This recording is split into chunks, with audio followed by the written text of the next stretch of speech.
Վերջում ես վասակի ես կերպարը ամբողջացնելու համար կարճ ասեմ, այո, մինչև դավաճանությունը լավ հայ մարդ էր, այո, իսկ տենց օրինակներ շատ ալելում, Վլասովը հայրենական պատերազմի ժամանակ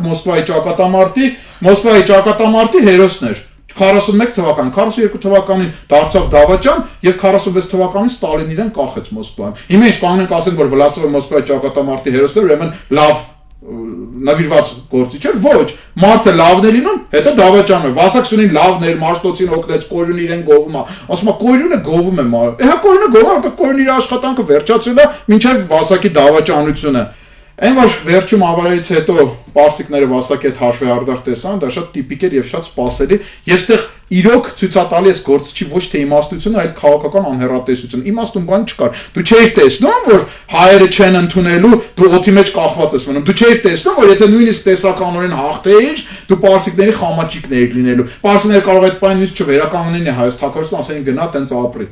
Իսկ իրականում ինչ էր, ավարի դաշտում հայերը հաղթեցին, հայերը հաղթանակ տարան ավարի ճակատամարտում, ես մասնել եմ Խոսեի Պետլին հիմա էլ կխոսեմ, դրանից հետո Հասկերտ երկրորդի դեմքը պիտի փրկեր։ Սա զարմացած տեսքովացից ինչ եղավ, այս սկրվխի եղավ, Հասկերտը նայեց Միհերներսին նայեց Վասակին, բա ես ինչ անեմ, Տեր արկա ասում է, այն հայ եկավ, սխալ ինֆորմացիա տվեց, երկուսը որից իրենց դեմքը փրկեն, ասին Վասակ ջան, դե որ մեզ խաբեցին, որպես պետական հանձնագործ գնա եւ քո մահը տես։